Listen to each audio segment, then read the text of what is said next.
Yes, ఇందాక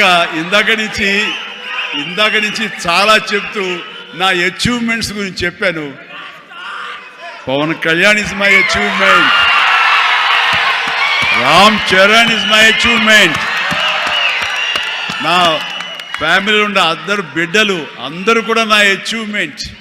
వీళ్ళందరూ చూస్తుంటే ఇది కదా నేను సాధించానని. మొన్న పవన్ కళ్యాణ్ ఇంటికి వచ్చినప్పుడు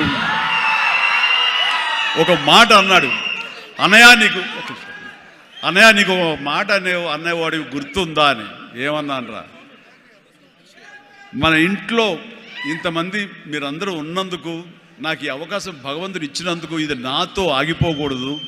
ఒక రాజ్ కపూర్ ఫ్యామిలీలో ఎంతమంది ఎలా ఉన్నారో ఆ రకంగా మరొక రాజ్ కపూర్ ఫ్యామిలీ మన మెగా ఫ్యామిలీ అవ్వాలి అని నువ్వు చెప్పావు.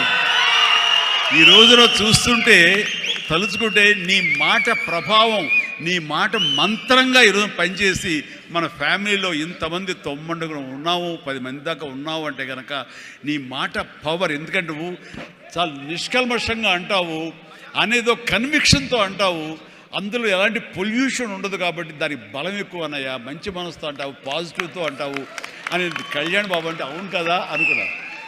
తెలియకుండా అదే ఒక పత్రిక కపూర్ ఫ్యామిలీ ఆఫ్ సౌత్ అంటూ మా గురించి ప్రస్తావించినప్పుడు, భగవంతుడా, ఇది మా గొప్పతనం కాదు, నువ్వు ఈ ప్రజలు, నా అభిమానులు, ఈ ప్రేక్షకులు మమ్మల్ని ఆదరించారు కాబట్టి మేము ఈ స్థాయిలో ఉన్నాము అనుకున్నది ఆ రకంగా సాధించగలిగాము అనిపిస్తుంది.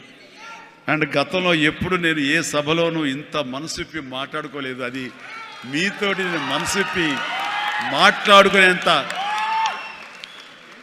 ఆప్తుల మధ్య ఈ ఆప్తా సంస్థ సంబంధించి నా గుండెని టచ్ చేశారు.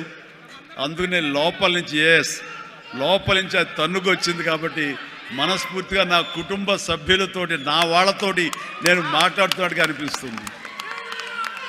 అండ్ మీరు ఎప్పుడు ఈ ఆప్తా సంస్థ రేపు ప్రెసిడెంట్గా ఉండొచ్చు, రేపు పొద్దున ఇంకో